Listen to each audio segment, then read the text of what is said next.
హరి ఓం శ్రీ గురుభ్యో నమ పరమగురుభ్యో నమ శ్రీమదానందతీర్థభగవత్పాదాచార్యగురుభ్యో నమ నరసింహోऽఖిలజ్ఞానమతధ్వాन्तదివాకరः జయత్యమితసజ్ఞానసుఖశక్తిపయోనిధిः కళ్యాణాద్భుతగాత్రాయ కామితార్థప్రదాయినే శ్రీమద్వెంకటనాథార్య శ్రీనివాసాయ తే నమః వ్యాసాయ భవనాశాయ శ్రీశాయ గుణరాశయే హృద్యాయ శుద్ధవిద్యాయ మధ్వాయ చ నమో నమః నౌమిన్యాయ సుధాదికర్జరమునీన్ శ్రీపాదరట్సన్మణీన్ వ్యాసార్యాన్ వివిధాగమాబ్ధివిహరాన్ శ్రీవాదిరాజానపి వందే హంసవరాన్ రఘూత్తమగురూన్ వైదగ్ధ్యవారాం నిధీన్ శ్రీ సత్యవ్రత రాఘవేంద్రమునిపాన్ సద్బోధసధ్యానపాన్ సత్యాభిజ్ఞకరాబ్జోత్థాన్ పంచాశద్వర్షపూజకాన్ సత్యప్రమోదతీర్థార్యాన్ నౌమిన్యారసుధారతాన్ శాస్త్రేషు పారదర్శ్వానం శాస్త్రజ్ఞేషు చ వత్సలం దీనభక్తోద్ధారకరం సత్యాత్మానం గురుం భజే విద్యాపీఠవిధాతారం విద్యావారిధిచందిరం విద్యార్థివత్సలం వందే మహామహిమసద్గురుం నారాయణాయ పరిపూర్ణగుణర్ణవాయ విశ్వోదయస్థితిలయోన్నియతిప్రదాయ జ్ఞానప్రదాయ విబుధాసురసౌఖ్యదుఃఖసత్కారణాయ వితతాయ నమో నమస్తే నారాయణం సురగురుం జగదేకనాథం భక్తప్రియం సకలలోకనమస్కృతం చ త్రైగుణ్యవర్జితమజం విభుమాద్యమీశం వందే భవఘ్నమమరాసుర సిద్ధవంద్యం నారాయణం నమస్కృత్య నరం చైవ నరోత్తమం దేవీం సరస్వతీం వ్యాసం తతో జరముదీరయేత్ స్వస్త్యస్తు హరి ఓం హరి ఓం హరి ఓం.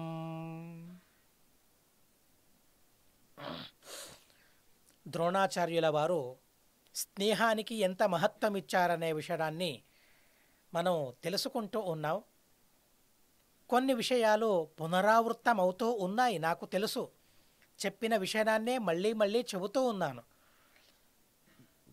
ఎందుకంటే అవి మొట్టమొదట నాకు ఆత్మసాత్ కావాలి. అది మొదటి ప్రయోజనం. మహాభారతం మహాస్వామీజీ వారి ఆదేశం వల్ల నేను చెబుతూ ఉన్నాను, వారి అనుగ్రహం వల్ల చెబుతూ ఉన్నాను. వారే ప్రారంభించారు. ఇది మొట్టమొదట స్వార్థం కోసం, నా కోసం నేను చెబుతూ ఉన్నాను. స్వామీజీ వారి ఆదేశమే అలా ఉంది. ఏ పని చేసినా మీకోసం అని చేసుకుంటే ఆ పని మంచిగా జరుగుతుంది అని వారు చెబుతూ ఉంటారు. ఇంకొకరి కోసం అంటే అది ఎలా చేసినా పర్వాలేదు అనిపిస్తుంది. కనుక అలా చేయకుండా పాఠ ప్రవచనం నా కోసం, నా ఉద్ధారం కోసం అనే ఉద్దేశంతో చేయండి. ఏ ధర్మకార్యం చేయాల్సి వచ్చినా ఇది నా కోసం చేస్తూ ఉన్నాను, స్వార్థం అనిపించుకుంటుంది అయినా పర్వాలేదు. అవును, నా ఉద్ధారం కావాలి, నాకు మోక్షం కావాలి, భగవంతుని అనుగ్రహం కలగాలి, మొట్టమొదట గురువుగారి అనుగ్రహం సంపన్నమవ్వాలి, తల్లిదండ్రుల అనుగ్రహం సంపన్నమవ్వాలి. తల్లి, తండ్రి, గురువులు, పెద్దలు అందరి అనుగ్రహం వల్ల నేను కాస్తో కూస్తో ముందుకు వెళ్ళగలుగుతాను. వారి అనుగ్రహం లేనట్లయితే ఎలా మనిషికి ఉద్ధారం అనేది జరుగుతుంది? కనుక మొట్టమొదట నా కోసం ఇది. నా కోసం అంటే నేను ఒక్కడే చెప్పుకోవచ్చా? లేదే. కనుక నాకు మీరు తోడు, మీకు నేను తోడు. అలా మేమందరం ఈ ఒక సాధనను చేస్తూ ఉన్నాం. కనుక నాకు ఈ విషయాలు ఆత్మసాత్ కావాలి. కనుక నేను 2 సార్లు ఆ విషయాన్ని 3 సార్లు మళ్ళీ మళ్ళీ చెబుతూ ఉన్నాను. కంఠస్థం కావడం కాదు, హృదయస్థం కావాలి. మనస్సులో అవి ఎలా ఉండాలంటే ఎంత రాత్రి నిదుర లేపినా ఆ విషయాన్ని చెప్పగలగాలి అని అంటూ ఉంటారే, అలా కాదు. ఎప్పటికీ మనసులో ఉండాలి. మనసు నుండి అసలు వెళ్ళకూడదు ఆ విషయాలు. కనుక చెప్పిన విషయాలనే మళ్ళీ మళ్ళీ నేను చెబుతూ ఉన్నాను. కాస్త విసుగు అనిపించొచ్చేమో నాకు తెలియదు. ఎందుకంటే నేను శ్రోతగా కూర్చున్నప్పుడు నేను అలా ఆలోచించవచ్చు. కానీ నేను చెప్పడానికి కూర్చున్నాను కాబట్టి, నాకు చెప్పడానికి మంచిగానే అనిపిస్తుంది. వినడానికి ఎలా అనిపిస్తుందో నాకు తెలుసు. నేను శ్రోత కాదు కదా! అయినా కూడా మన్నించమని మీరందరికీ నేను చెబుతూ ఉన్నాను. విషయాలు చాలా అద్భుతమైన విషయాలు కాబట్టి అలా చెప్పాలని నేను అనుకుంటూ ఉన్నాను. ద్రుపద మహారాజు స్నేహానికి ఎంత విలువ ఇచ్చాడో, స్నేహానికి ఎంత గొప్ప స్థానాన్ని తనిచ్చాడో నిన్న మనం తెలుసుకున్నాం. తనకు కావలసిన వస్తువును అడగడానికని, యాచించడానికని భగవంతుని దగ్గరికి వెళ్ళాడు. మొట్టమొదట తను అవిజ్ఞాత సఖ కాబట్టి, తనే మిత్రుడు కాబట్టి, ఏ విధమైన అవకతవకలు తనలో ఉండవు కాబట్టి, ఏ విధమైన ద్వేషం కానీ, అసూయ కానీ, మరో భావన కానీ మా పైన ఉండవు కాబట్టి, మేమందరం తన భక్తులం. మాలోని దోషాలను తను చూడడసలు. కనుక ఆ భగవంతుని దగ్గరికి వెళితే, ఆ భగవంతుణ్ణి యాచిస్తే, ఆ భగవంతుడు నాకు ఆ వస్తువును ఇస్తే దానివల్ల నాకు మంచి జరుగుతుందనే భావనతో మహానుభావుడైన ఆ ద్రోణాచార్యుడు భగవంతుని దగ్గరికి వెళ్ళాడు. అక్కడ తనకు కావలసిన వస్తువు దొరకలేదు. ఎవరి దగ్గరికి వెళ్ళాడు చూడండి, ఎలా ఆలోచించాలో చూడండి. ఎవరి దగ్గరికి మనం వెళ్ళాలి, ఎవరిని యాచించాలి, ఎవరిని అడగాలి? కనిపించిన వారిని అందరినీ అడగడం కాదు. ఎవరైతే మాకిస్తారో, నిన్న చెప్పాను నేను, విన్నారు ఆ విషయాన్ని, ప్రేమతో ఆ వస్తువును ఇవ్వాలి. నాకు మంచి జరగాలనే భావన తనకు ఉండాలి ఇచ్చేటప్పుడు. ఏ వస్తువైనా ఎవరైనా మాకిచ్చేటప్పుడు ఈ వస్తువు వల్ల తనకు మంచి జరగాలనే భావన ఉండాలి. ఔదాసీన్య భావంతో, అసూయతో, కోపంతో తనిస్తే ఆ వస్తువు వల్ల, ఆ వస్తువును తీసుకోవడం వల్ల పాపమే తప్ప, అనర్థమే తప్ప, దానివల్ల మనిషికి మంచి జరగదు, మేలు జరగదు. ప్రస్తుతం ఆవు తనకు కావాలి, తన కోసం కాదు, తన కొడుకు కోసం. చూడండి ఎలాంటి మహానుభావుడో, ఎలాంటి గొప్ప ఆదర్శాన్ని తను నేర్పుతూ ఉన్నాడో. శిలోంఛవృత్తిని తను చేపట్టాడు. అయినా కూడా కొడుకుకు పాలు కావాలి అంటే, లేదు నాకు కుదరదు, నేను తేను, తను ఈ పిండి నీళ్లను త్రాగితే త్రాగని, లేకపోతే లేదు అనలేదు. తను వివాహం చేసుకున్నాడు, తనకో కొడుకు ఉన్నాడు. ఆ కొడుకు కోరిన కోర్కె, అతి చిన్న కోర్కె, నాకు పాలు కావాలి. తనేం అందలాన్ని అడిగాడా, స్వర్గాన్ని అడిగాడా, అసాధ్యమైన వస్తువుని అడిగాడా? లేదే. ఇప్పటి పిల్లలు అడుగుతూ ఉంటారు చూడండి, గొంతెమ్మ కోరికలు ఎలా ఉంటాయి అసలు. ఆండ్రాయిడ్ ఫోన్ కావాలి, లక్షలు పెట్టి కొనాలి, కొని ఇవ్వాలి, లేకపోతే ఇంట్లో ఉండలేము. అలాంటి విరస భావన మనసులో, ఇంట్లో. అలాంటి కోరికను తను కోరాడా? లేదే. త్రాగడానికి పాలు కావాలి, అంతే తను కోరింది. ద్రోణాచార్యుల వారు తండ్రిగా ఆలోచించారు. చాలా నిదానమవుతుంది నాకు తెలుసు, అయినా కూడా నేను చెప్పాలి కాబట్టి చెబుతూ ఉన్నాను. ద్రోణాచార్యులు తండ్రిగా ఆలోచించారు, విరక్తునిగా ఆలోచించలేదు. తను ఏ మార్గంలో ఉన్నాడో ఆ మార్గంలో ఉండి తను ఆలోచించలేదు. ఆ మార్గం నుండి కాస్త బయటికి వచ్చాడు. అవును కదా, నేను పెళ్లి చేసుకున్నాను కదా, నాకు పెళ్ళాం ఉంది కదా, నాకు కొడుకున్నాడు కదా, వారి కోర్కెలను తీర్చే బాధ్యత ఎవరిది? నాకు కోర్కెలు లేవా? నాకు కోర్కెలు ఉన్నాయే. నా కోర్కెను భగవంతుడు తీర్చకపోతే నా మదిలో ఎలాంటి భావన మెదులుతుంది? ఆలోచించారు ద్రోణాచార్యుల వారు. అరే ఇదేంటి, ఇంత కోరినా భగవంతుడు ఇవ్వడం లేదే అనుకుంటాం. అలా ఆలోచించాడు. నా కోర్కెను భగవంతుడు తీర్చకపోతే భగవంతుని పైన ఎలాంటి ఆక్షేపణ నాకుంటుంది? అలాగే నా కొడుకు కోర్కెను నేను తీర్చకపోతే ఇక తండ్రి అయ్యి లాభమేంటి? వివాహం చేసుకుని లాభమేంటి? గృహస్థులకు చాలా చక్కని సందేశాన్ని ద్రోణాచార్యుల వారిస్తూ ఉన్నారు. పెళ్ళాం కోర్కెలు, భార్య కోర్కెలు మంచివైతే ఆ కోర్కెలను తీర్చడంలో తప్పేముంది అసలు? భర్తగా అది తన కర్తవ్యం, అది ధర్మం కూడా అవుతుంది. విహితమైన కోర్కెలను తీర్చడం ద్వారా ఆ భార్య ప్రేమను తను పొందగలుగుతాడు. తనకు సహకారం చేస్తూ ఉందే, ధర్మం చేస్తూ ఉన్నప్పుడు, పూజ చేస్తూ ఉన్నప్పుడు, సంధ్యావందనం చేస్తూ ఉన్నప్పుడు, యజ్ఞయాగాదులను చేస్తూ ఉన్నప్పుడు, అతిథి అతిథి అభ్యాగతుల సపర్యలను చేస్తూ ఉన్నప్పుడు తన సహకారం లేకుండా నేను చేయగలనా? ఏ ధర్మ కార్యాన్నైనా చేయగలనా ఇంట్లో? లేదే. అలాంటి సహకారాన్ని తను అందిస్తూ ఉంది కదా. తన ఓ కోరికను, విహితమైన కోరికను మనం తీర్చితే ఎంత ప్రేమతో తన సహకారాన్ని అందిస్తుంది మేం చేసే పనికి. కనుక విహితమైన, నిషిద్ధమైన కోరికలైతే నచ్చ చెప్పాలి, అది నిషిద్ధమైనది. అలాంటి కోరిక ఉండాలా మనిషికి? మనిషి అన్న తరువాత ఎలాంటి కోరికలు తనకు ఉండాలి? నచ్చ చెప్పాలి. వినకుండా ఉండలేదు, వింటుంది. నచ్చ చెప్పాలి, వినేలా నచ్చ చెప్పాలి. తను వినలేదంటే నచ్చ చెప్పడం తనకు రాదనే అర్థం. ఎంతైనా వినని వాళ్ళు కొందరుంటారు, దాన్ని నేను ఇక్కడ పరామర్శించడం లేదు. అలా ద్రోణాచార్యుల వారు ఆలోచించారు, కోరిందేంటి? పాలు ఇవ్వడం నా కర్తవ్యం, నా బాధ్యత. అలా అనుకుని తండ్రిగా ఆలోచించారు. ఆలోచించాలి, నేనెవరు? ద్రోణాచార్యుల్ని కాదిప్పుడు, అశ్వత్థామాచార్యుల వారికి తండ్రిని నేను, కృపీదేవికి భర్తను నేను. ఎల్లప్పుడూ ద్రోణాచార్యుల వారిగానే ఆలోచిస్తే జీవనం సాగుతుందా? జీవితం సాగుతుందా? లేదు కదా. తను ఎప్పుడెప్పుడు ఏ పాత్రను నిభాయిస్తూ ఉంటాడో, ఏ పాత్రలో తను పరకాయ ప్రవేశం చేయాలి, ఆయా పాత్రలో ఎప్పటికీ ద్రోణాచార్యుల్లా వర్తించడం కాదు.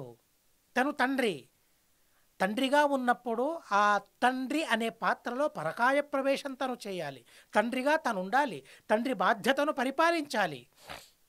అలాగే భర్త భార్య బాధ్యతను తను పరిపాలించాలి. ఆలోచించాడు. సరే వెళతానన్నాడు. కానీ వెళ్ళేటప్పుడు మాత్రం చాలా చక్కగా ఎవరి దగ్గరికి వెళ్ళాలి? ఏదో ఆవు దొరికితే చాలు, ఏవో పాలు దొరికితే చాలు అనలేదు. అలాంటి పాలతో మనిషి మనసు మెరుగుపడదు. కనుక ఆహారం చాలా ముఖ్యం. మనసు పెరుగుదలకు ఆహారం చాలా ముఖ్యమైనది. కనుక ప్రేమతో, వాత్సల్యంతో, కరుణతో, మంచి జరగాలనే కోరికతో ఎవరైతే ఇస్తారో దాన్ని మనం తీసుకోవాలి. భగవంతుని దగ్గర అది దొరకలేదు, భగవంతుడు ఇవ్వలేదు, దొరకలేదు కాదు, దేవుడు ఇవ్వలేడు. ఆ తర్వాత ఆ స్థానాన్ని మిత్రుడు భర్తీ చేశాడు. మిత్రునికి ఇవ్వాలనుకున్నాడు. స్నేహితుని దగ్గరికి వెళితే తను స్నేహంతో, ప్రేమతో ఆవునిస్తాడు, దానివల్ల మంచి జరుగుతుందని తను ఆలోచించి స్నేహితుని దగ్గరికి, ద్రుపదుని దగ్గరికి వెళితే ద్రుపదుడు ఎంతగా అవమానించాడు. తను కూడా మంచివాడే, యోగ్యుడు. అయినా కూడా ప్రారబ్ధ కర్మ మనిషిని ఎలా చేస్తుందో చూడండి, రాక్షసుల్ని చేస్తుంది. ప్రారబ్ధ కర్మ దేవతల్ని కూడా రాక్షసులుగా మారిస్తుంది. తాత్కాలికమే, అది శాశ్వతం కాదు, ఎల్లప్పుడూ అలా ఉండరు. అయినా కూడా తాత్కాలికంగా రాక్షసత్వం వారిలో వచ్చేలా చేసేదే ప్రారబ్ధ కర్మ. ఏ తప్పు చేశాడో? పరిశుద్ధమైన స్నేహాన్ని తను శంకిస్తూ ఉన్నాడు, పరిశుద్ధమైన స్నేహాన్ని తను పరిత్యజిస్తూ ఉన్నాడు. పరిశుద్ధమైన స్నేహానికి విడాకులు పలుకుతూ ఉన్నాడు, డైవోర్స్ ఇస్తూ ఉన్నాడు. పరిశుద్ధమైన స్నేహానికి, ఏ స్నేహాన్ని అగ్నిసాక్షిగా స్వీకరించాలని రాముడు సుగ్రీవుడు మనకు నేర్పారో, రాముడు విభీషణుడు మనకు నేర్పారో, అదొక వివాహంలా, అదొక బంధం, అదొక బంధనం, ప్రేమ బంధనం, స్నేహ బంధనం అదొకటి. అలాంటి పరిశుద్ధమైన ప్రేమను ఎంత సులువుగా తను వదులుకున్నాడో. చాలా గొప్ప దేవత. తన గురించి మాట్లాడాలంటే చాలా జాగ్రత్తగా మాట్లాడాలి, నిజమే. ఎందుకంటే అలాంటి యోగ్యత మాకు లేదు, ద్రుపదుని యోగ్యత మాకు లేదు, మాది కాదు కూడా. అయినా కూడా ఆ సందర్భంలో ఆ ద్రుపదుని రాక్షసునిగా మార్చేసింది. ఎవరు నువ్వు? నా మిత్రుడివా? ఆహా, కోపం వచ్చింది తనకు. ఆ ధనంతో ధనమదం, ఆ ధనమదం వల్ల తను పిచ్చెక్కిపోయాడు, పిచ్చివాడైపోయాడు, మూర్ఖుడైపోయాడు. ఆ సందర్భంలో తాత్కాలికమైనదే, మళ్ళీ మళ్ళీ గమనించాలి, ఈ మాటలను ఆడకూడదు నిజంగా. కానీ ద్రోణాచార్య, ద్రుపద వారిరువురి పాత్రలను మనం విమర్శిస్తూ ఉన్నప్పుడు ఎలాంటి పరిస్థితిలో ద్రుపదుడు చిక్కుకుని పోయాడు, స్నేహాన్ని, పరిశుద్ధమైన స్నేహాన్ని ఎలా తను వదులుకున్నాడు. ఎవరు నువ్వు? నా స్నేహితుడివా? తను ఏం ఆలోచించాడో తెలియదు. అర్ధరాజ్యాన్ని తను అడుగుతాడా? అర్ధరాజ్యాన్ని ఇవ్వాల్సిన పరిస్థితి నాకు వస్తుందా? కనుక ఈ స్నేహానికి ఇక్కడే ఫుల్ స్టాప్ వేస్తే మంచిదవుతుంది కదా అని అనుకున్నాడో ఏంటో మళ్ళీ. తనన్నాడు సర్వథా సాధ్యం కాదన్ను, సౌహృదాన్యపి జీర్యంతే కాలేన పరిజీర్యత. చాలా విచిత్రం అనిపిస్తుంది. అసలు దుఃఖం కలుగుతుంది. ఇలాంటి మాటలను ఆడాడా తను. తనంటూ ఉన్నాడు, స్నేహితం కూడా జీర్ణమవుతుంది, జీర్ణమవుతుందట. స్నేహం కూడా, స్నేహానికి కూడా వార్ధక్యం అనేది ఉంటుంది. స్నేహం కూడా వృద్ధమైపోతుంది, వార్ధక్యం ఉంటుంది, జీర్ణమైపోతుంది, నాశనం అవుతుంది. స్నేహం కూడా చనిపోతుంది తనంటూ ఉన్నాడు. అప్పుడెప్పుడో పుట్టింది స్నేహం, నిజమే. పుట్టినవాళ్ళుగా అలాగే ఉంటారా? లేదే. పుట్టినవాళ్ళు గిట్టక మానదు, అలాగే పుట్టినది గిట్టక మానదు. స్నేహం పుట్టింది నిజమే, ఎప్పుడు పెరిగింది అది నిజమే. స్నేహం పుట్టింది, పెరిగింది, అలాగే జీర్ణమయ్యింది. ఆ అవస్థలు ఉండే ఉంటాయి కదండి. ఇవి ద్రుపదుని మాటలు, లౌకికమైన మాటలు ఇవన్నీ కూడా. ఇది నిజం కాదు. స్నేహం ఓసారి పెరిగితే అది పెరుగుతూనే వెళుతుందే తప్ప తరగదు. అది ప్రారంధం వల్ల తరగొచ్చు, మళ్ళీ పెరుగుతుంది. ఇలాగే ఎల్లప్పుడూ వారు లేరు. ఆ తరువాత ఆ ద్రుపద అనే జీవుడు, ద్రోణ అనే జీవులు, వారిలో మరింత సఖ్యత్వం పెరిగింది. కానీ ఇప్పుడు మాత్రం జీర్ణమైపోయిందయ్యా స్నేహం. అది జీర్ణమైన స్నేహాన్ని పట్టుకొని వేలాడుతూ ఉన్నావే, ఎన్ని రోజులని ఉండగలవు? విరిగిన ఆ కట్టెను పట్టుకొని మనిషి పైకి వెళ్ళగలరా? లేదే. విరిగిన మెట్లను ఉపయోగించి మనిషి పైకి వెళ్ళగలడా? లేదు. జీర్ణమైన మెట్లపైన కాలు పెడుతూ తను పైకి వెళ్ళగలడా? లేదు. తను మరింత క్రిందికి పడిపోతాడు. కనుక జీర్ణమైన వస్తువును ఉపయోగించుకోకూడదు. ఎవరైనా ఉపయోగిస్తారా? జీర్ణమైన వస్త్రాన్ని ధరించడం, జీర్ణమైన వస్తువును ఉపయోగించడం ఎవరైనా చేస్తారా? లేదే. అలాగే జీర్ణమైన ఆ స్నేహాన్ని పట్టుకుని నువ్వు వేలాడుతూ ఉన్నావే, ఎంతవరకను ఉండగలవు? పడిపోతావు, జాగ్రత్త. అది మంచిది కాదు. జీర్ణమైన స్నేహాన్ని పట్టుకోవడం మంచిది కాదు. ఎలా మాటలు ఉన్నాడో చూడండి. అన్నాడు తను, నసఖ్యమజరంలోకే హృది తిష్టతి కస్యచిత్. ఎవరి మనసులోనూ చిరకాలం వరకు స్నేహం అనేది ఉండదు, స్థిరంగా ఉండదు. నా సఖ్యం అజరంలోకే చిరం తిష్టతి. చిరకాలం వరకు స్నేహం మనసులో ఉండదు. ఆ స్నేహానికి మంగళం, ఆ స్నేహం చనిపోతుంది, పుట్టిన స్నేహం చనిపోతుంది అనే విధంగా తను మాట్లాడుతూ ఉన్నాడు. స్నేహం పైన ఏహ్యభావం కలిగేలా, అసలు స్నేహం పైన విసుగు పుట్టేలా, స్నేహం పైనే కోపం కలిగేలా, ఇది స్నేహమా అనిపించేలా ద్రుపదుడు మాట్లాడుతూ ఉన్నాడు. చూడండి, స్నేహం గురించి ద్రోణాచార్యుల వారి భావన ఎలాంటిది, అదే స్నేహం గురించి ద్రుపదుని భావన ఎలాంటిది. ఎలా చూడగలిగారు ఇద్దరు? స్నేహాన్ని చూస్తూ ఉన్నారు. ఇద్దరి చూపు ఎలా ఉంది? స్నేహాన్ని ఎలా చూశారు? స్నేహం గురించి ఎలా ఆలోచించగలిగారు? భగవంతుని తరువాత స్నేహానికి పెద్ద పీఠ వేశారు ద్రోణాచార్యుల వారు. అసలు స్నేహం అంటేనే తరిగిపోయేది. స్నేహం అనేది జీర్ణమైన వస్తువు, జీర్ణమయ్యే వస్తువు. అది స్నేహాన్ని నమ్ముకుని కూర్చోకూడదు.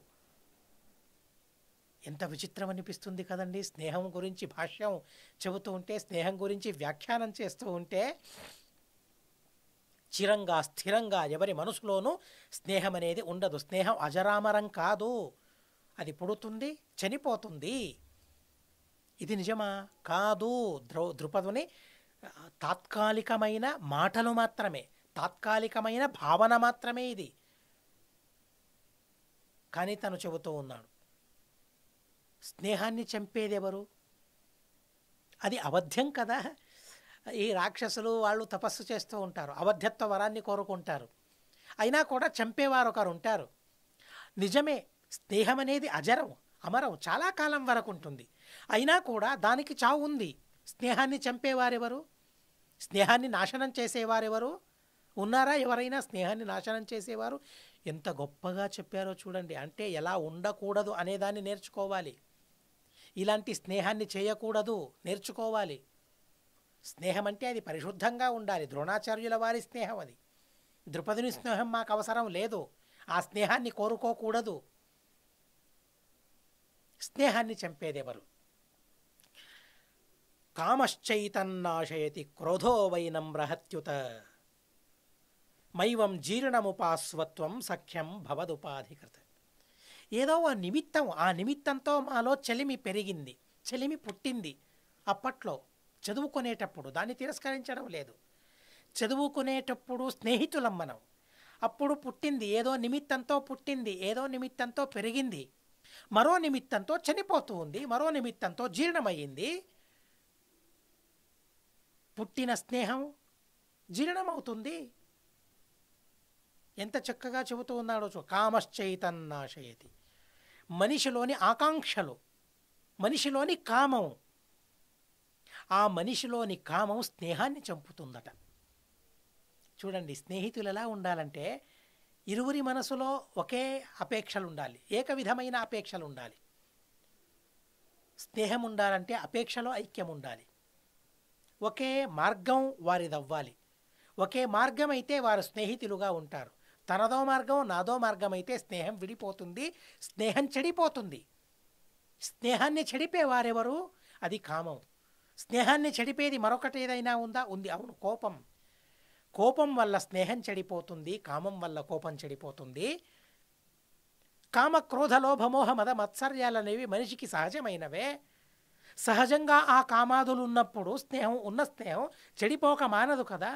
చెడిపోయిన తరువాత ఆ చెడిపోయిన స్నేహాన్నే నమ్ముకుని ఎవరైనా కూర్చుంటారా? అలా నువ్వు కూర్చుంటూ ఉన్నావే, ఆ స్నేహాన్ని గురించి స్నేహితుడంటూ ఉన్నావే, అలా జీర్ణమైన స్నేహాన్ని పట్టుకొని వేలాడకయ్యా ద్రోణాచార్య, ద్రుపదుడు చెబుతూ ఉన్నాడు. స్నేహం ఎవరిలో ఉంటుంది? యయోరే వసమం విత్తం యయోరే వసమం శ్రుతం తయోర్వివాహ సఖ్యంచనతు పుష్ట విపుష్టయో. ఎవరిలో సమానమైన ఐశ్వర్యం ఉంటుందో, ఎవరిలో సమానమైన విద్య ఉంటుందో వారిలోనే వివాహం, వారిలోనే సఖ్యం అని ద్రుపదుడు చెప్పాడు. నిజమా అది? స్నేహం చేయడానికి ఐశ్వర్యం సమానంగా ఉండాలా? లేదే. కృష్ణుడు కుచేలుని స్నేహితుడు, కృష్ణుడు కుచేలుడు స్నేహితులు. కృష్ణునికి పరమైశ్వర్యం ఉంది, కుచేలునికి ఉందా ఏమైనా? లేదే. కుచేలుణ్ణి ఐశ్వర్యవంతునిగా చేశాడు తను. నా మిత్రుడు దరిద్రునిగా ఉండకూడదు, శ్రీమంతుని మిత్రుడు దరిద్రునిగా ఉండకూడదని తనను కూడా శ్రీమంతునిగా చేశాడు. తనలాగే ఉండాలని, సుఖంగా ఉండాలని తను భావించాడు. అది నిజమైన మైత్రి. అది తను దరిద్రుడు, నిర్గతికుడు, అనాథతను తనేంటి నేనేంటి అన్నాడా కృష్ణుడు? లేదే. ద్వారపాలకులు అనుకున్నారా? లేదే. కుచేలుడు వచ్చినప్పుడు ద్వారపాలకులు అనుకున్నాడా? లేదే. కృష్ణుని ఐశ్వర్యం ఇలాంటిది. తనకు వస్త్రాలు లేవు ధరించడానికి, దుస్తువులు లేవు. కృష్ణుని సఖ్యమా తనకు అనుకుని వెలివేశారా కుచేలుణ్ణి? లేదే. అక్కడున్న ఆ ద్వారపాలకులు కూడా నేను కృష్ణుని మిత్రుణ్ణి, కృష్ణుని స్నేహితుణ్ణి అని కుచేలుడు చెప్పినప్పుడు భవ్యమైన స్వాగతాన్ని పలికారట. నిజమైన స్నేహానికి ఏ నిమిత్తము ఉండదు, అసలు ఏ నిమిత్తము ఉండదు నిజమైన స్నేహానికి. స్నేహం గురించి చాలా చక్కగా ఆలోచించాలి. స్నేహితునిగా చేసుకోవాలంటే వెనుక ముందు ఆలోచించి స్నేహితులు అవ్వాలి. ఈ స్నేహం గురించి చాలా చాలా చాలా చెప్పుకోవాలి నిజంగా. స్నేహం గురించి ఏంటి? స్నేహం అంటే ఒకే కంచెలో భోజనం చేయడమా? కాదు. తిరగాడమా? కాదు. పిక్నిక్ వెళ్ళడమా? కాదు. నవ్వుకోవడమా? కాదు. సుఖదుఖాలను చెప్పుకోవడమా? అంత మాత్రమే కాదు. ధార్మికులుగా ఉండటం. స్నేహితులంటే ధార్మికులుగా ఉండాలి. మేం చేసే ధర్మానికి వారి సహకారం, వారు చేసే ధర్మానికి మా సహకారం. తను తప్పుతూ ఉన్నప్పుడు చెప్పే ధైర్యం ఉండాలి. వారు స్నేహితులు, ధైర్యవంతులే స్నేహితులు కావాలి. మరొక స్నేహితుని యొక్క తప్పును ఎవరైతే తెలియజెపుతాడో, తెలియజెప్పి ఆ తప్పు వల్ల కలిగే అనర్థాన్ని పరిహరిస్తాడో తనే నిజమైన స్నేహితుడు. శ్రీమన్ మధ్వాచార్యులు చాలా చక్కగా మిత్రుని గురించి చెప్పారు. మహాభారతాన్ని ఆపోషణ పట్టిన మహానుభావులు వారు శ్రీమదాచార్యుల వారు. రక్షాం విదధాతి తన్మిత్రం. రక్షణ చేయాలట, తనే నిజమైన మిత్రుడు. క్లేశస్థానం నిరూప్య నిరూప్యయో రక్షాం విదధాతి తన్మిత్రం. శ్రీమదాచార్యుల వారి పరిష్కారం. మిత్రుడంటే ఎంత గొప్పగా ఆలోచించారో చూడండి శ్రీమదాచార్యుల వారు. క్లేశస్థానాన్ని నిరూపించి నిరూపించి ఎవరైతే రక్షిస్తారో తనే మిత్రుడు. ఆ ధైర్యం తనకు ఉండాలి. ఈ పనిని చెయ్యకు, దీనివల్ల అనర్థం కలుగుతుంది, దీనివల్ల క్లేశం కలుగుతుంది అని చెబుతూ చెబుతూ ఆ క్లేశం కలగకుండా, ఆ మార్గంలో నన్ను ప్రయాణం చేయించకుండా ఎవరైతే నన్ను రక్షిస్తారో సంరక్షిస్తారో తనే నిజమైన మిత్రుడు. అలాంటి మైత్రిని మనం అపేక్షించాలి. ఇదే ద్రుపదుడు చెప్పిన మైత్రి. ద్రుపదుడు ద్రోణాచార్యుల వారు ఇలాంటి మైత్రిని పురస్కరించారు. ద్రుపదుడు చెప్పిన చెలిమి స్నేహం అంటే ఏంటి? ఆంగ్ల భాషలో ఓ మాట ఉంది, friends of thieves of time అని. ఎంత విచిత్రం అనిపిస్తుందో. అంటే ఆ స్నేహితుని గురించి పాశ్చాత్యులు ఎలా ఆలోచించగలిగారు, ఆ స్నేహితుణ్ణి గురించి మన భారతీయులు ఎలా ఆలోచించగలిగారో ఆలోచించారు. భారత రస ఋషులు ఆలోచించిన మైత్రి ఎలాంటిది, భోగమే జీవితమని అనుకున్న ఆ పాశ్చాత్యుల స్నేహం అంటే ఎలాంటిది. వాళ్ళంటారు friends of thieves of time. సమయాన్ని హరించే దొంగలట స్నేహితులంటే. ఎంత చక్కగా చెప్పారో కదండి. అవును, అలాంటి మైత్రిని మనం పురస్కరించాలా? అలాంటి స్నేహితుల్ని కోరుకోవాలా? సమయాన్ని దొంగలించే స్నేహితుల్ని కోరుకోవాలా? సమయం ఎంత ప్రశస్తమైనది, సమయం ఎంత అమూల్యమైనది, సమయం ఎంత గొప్ప ఐశ్వర్యం. అసలు కోట్లు కోట్లు ధారపోసినా గడిచిన క్షణాన్ని మనం కొనుక్కోగలమా? సమయమంతా ఐశ్వర్యం ఏదైనా ఉందా, సంపద మరో ఏదైనా ఉందా? భగవంతుడు ఏమిచ్చాడు నాకు అసలు అని అనుకుంటూ ఉంటాం. ఏమిచ్చాడు దేవుడు నాకు అనుకుంటూ ఉంటాం. అరే, 100 సంవత్సరాల సమయాన్ని భగవంతుడు నాకు ఇవ్వలేదా? ఏమిచ్చాడనంటే ఉన్నారు. కోట్లు కోట్లు కుమ్మరించిన ఒక్క క్షణాన్ని సంపాదించడం అసలు ఇప్పటి విజ్ఞానుల వల్ల ఏంటి, ఎవరి వల్ల సాధ్యం కాదు అసలు. అలాంటి 100 సంవత్సరాల సమయాన్ని భగవంతుడు మాకిచ్చాడే, అది ఐశ్వర్యం కాదా దేవుడిచ్చినది? ఎంత గొప్ప దేహం ఇది, ఎంత గొప్ప శరీరం ఇది, ఎంత అద్భుతమైన కళ్ళు, ఎంత అద్భుతమైన వెంట్రుకలు, ఎంత అద్భుతమైన తల, ఎంత అద్భుతమైన మెదడు, ఎంత అద్భుతమైన చేతులు, ఎలాంటి విచిత్రమైన కాళ్ళు. ఆలోచించగలమా? ఈ దేహం గురించి ఆలోచించామా ఎప్పుడైనా? ఎంత అద్భుతమైన దేహాన్ని, శరీరాన్ని భగవంతుడు మనకిచ్చాడు. తల్లిదండ్రులకు తెలుసా దేహం ఇవ్వడం, దేహాన్ని సృష్టించడం? తల్లిదండ్రులకు తెలుసు అన్నట్లయితే ఇలాంటి మరో దేహాన్ని నిర్మించవచ్చు కదా వారికి కావలసినప్పుడు. సాధ్యమవుతుందా? లేదే. భగవంతుడిచ్చినప్పుడు మాత్రమే సంతానలేమితో బాధపడేవారెందరున్నారు అసలు? భగవంతుడు ఏమివ్వలేదు, భగవంతుడు ఏమిచ్చాడు? మనం ఓ రోజు కూర్చుని ఆలోచించగలిగితే, ఆ స్తోమత సామర్థ్యం మనకుంటే భగవంతుడు అనంతమిచ్చాడు. భగవంతునిచ్చిన వస్తువులను లెక్క చేయడం మా వల్ల అస్సలు సాధ్యం కాదు. అంతకన్నా ముఖ్యంగా ఆనందాన్ని భగవంతుడిచ్చాడే. వెలకట్టగలమా? ఆనందానికి, సంతోషాన్ని వెలకట్టగలమా? ప్రేమనిచ్చాడు భగవంతుడు, ప్రేమను ఇచ్చాడు భగవంతుడు, పెంచుకోవడం మా కర్తవ్యం. ఆనందం ఇచ్చాడు భగవంతుడు, ఆనందంగా ఉండడం మా బాధ్యత, మా కర్తవ్యం. దేహం ఇచ్చాడు భగవంతుడు, దాన్ని ఉపయోగించుకోవడం మా వంతు. భగవంతుడు అన్నీ సమయం ఇచ్చాడు, సద్వినియోగం చేసుకోవడం మా వంతు. ఇచ్చిన వస్తువును సద్వినియోగం చేసుకుంటూ ఉన్నామా? భగవంతుడు ఇచ్చిన ఆ వస్తువులను సద్వినియోగం చేసుకుంటూ ఉన్నామా? మేము లేదే. అయినా భగవంతుడు నాకేం ఇవ్వలేదు, ఏమి ఇవ్వలేదు, ఏకి పారేశాడు భగవంతుడు నన్ను అని అంటే, ఇకపైన భగవంతుడు అనుగ్రహించగలడా నన్ను? లేదు. అలా ద్రుపదుడు అన్నాడు. స్నేహితుడవా? కాదు, సమయాన్ని దొంగలించే దొంగవు నువ్వు అనే విధంగా తను మాట్లాడాడు. ద్రోణాచార్యుల వారన్నారు, కాదు, క్లేశస్థానం నిరూప్యయో రక్షాం విదధాతి తన్మిత్రం. ఆపత్కాలంలో సంరక్షించేవాడే నిజమైన మిత్రుడు. నాకు ఆపత్కాలం ఉంది, ఇప్పుడు తను రక్షిస్తాడు, సంరక్షిస్తాడని తన దరికి వెళ్ళాడు ద్రోణాచార్యుల వారు. అవమానం ఎదురయ్యింది, అవమాన పాలయ్యాడు. తము జగామకురు ముఖ్యానాం నగరం నగరం నాగసాఫ్వయం. తరువాత ఎవరి దగ్గరికి వెళ్ళాలి మళ్ళీ ఆలోచించాడు. ఆలోచించి హస్తినావతికి వెళ్ళారు. పాండవులు ఉన్నారు, భీష్మాచార్యుల వారు ఉన్నారు, కృపాచార్యుల వారు ఉన్నారు. అక్కడే నేనున్నాను, దగ్గరలో ఉన్నాను.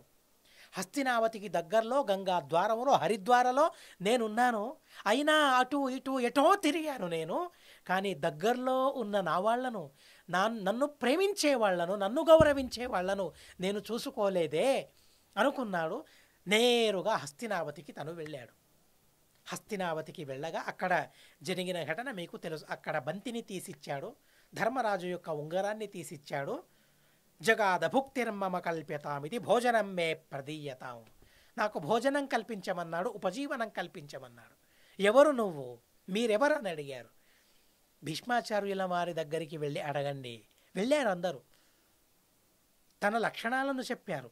ఓ ద్రోణాచార్యుల వారు పరశురామదేవుల వారి దగ్గర విద్యను అభ్యసించి వారు వచ్చారు, వారు మీకు నిజంగా గురువులుగా ఉండాలని తీర్మానించుకున్నారు. తీర్మానించుకుని భీష్మాచార్యుల వారు ద్రోణాచార్యుల వారి దగ్గరికి వెళ్ళాడు. పరిపప్రచ్ఛ నిపుణం భీష్మ శస్త్రభృతం వరహ హేతు ఆగమనే తచ్చ ద్రోణ సర్వం నివేదరత విశుద్ధమిచ్చన్ గంగేయ ధర్మోపేతం ప్రతిగ్రహం పుత్రేణ తేన ప్రీతోహం భరద్వాజో మయా యథ. తన గాథనంతా భీష్మాచార్యుల వారి ముందు చెప్పుకున్నాడు. తన గాథలోని ప్రముఖ అంశాలను ద్రోణాచార్యుల వారు చెప్పుకున్నారు. ఆ ప్రముఖ అంశాలు ఏంటి? ఎలా ఉన్నావని అడిగితే కులాసాగా ఉన్నాను అని చెబుతారు. కానీ ఆ కులాసాగా ఉండడం అంటే ఏంటి? ప్రముఖమైన భాగాలను, ఘట్టాలను చెప్పాలి కదా. అలా కులాసాలోని, క్షేమంలోని ప్రముఖమైన ఘట్టాలను ద్రోణాచార్యుల వారు భీష్మాచార్యుల ముందు చెప్పారు. ఎంత చక్కగా నేనున్నాను, ఎలా ఉన్నాను, చాలా అద్భుతంగా ఆ ప్రముఖమైన ఘట్టాలను చెప్పాడు. ఆ ఘట్టాలేవి? అవి మాకు ఆదర్శం. అవి ఎలా వాటిని ఆదర్శంగా మనం తీసుకోవాలి? చాలా అద్భుతమైన విషయాలు. ఆ విషయాలను మళ్ళీ రేపు విందామని చెబుతూ అస్మద్ గురువంతర్గత తాత్విక దేవతాంతర్గత భారతీయ రమణ ముఖ్య ప్రాణాంతర్గత శ్రీకృష్ణార్పణమస్తు. అక్షరం కర్మ రస్మిన్ పరే స్వర్పితం ప్రక్షరం యాంతి దుఃఖాని యన్నామతః అక్షరో యో అజర సర్వదేవామృతః కుక్షిగం యస్య విశ్వం సదాజాదికం ప్రణరామో వాసుదేవం దేవతామండలాఖండమండనం. హరి ఓం హరి ఓం హరి ఓం. అనేన భావయత్పుణ్యం అవాప్నోతు గురుర్మమ.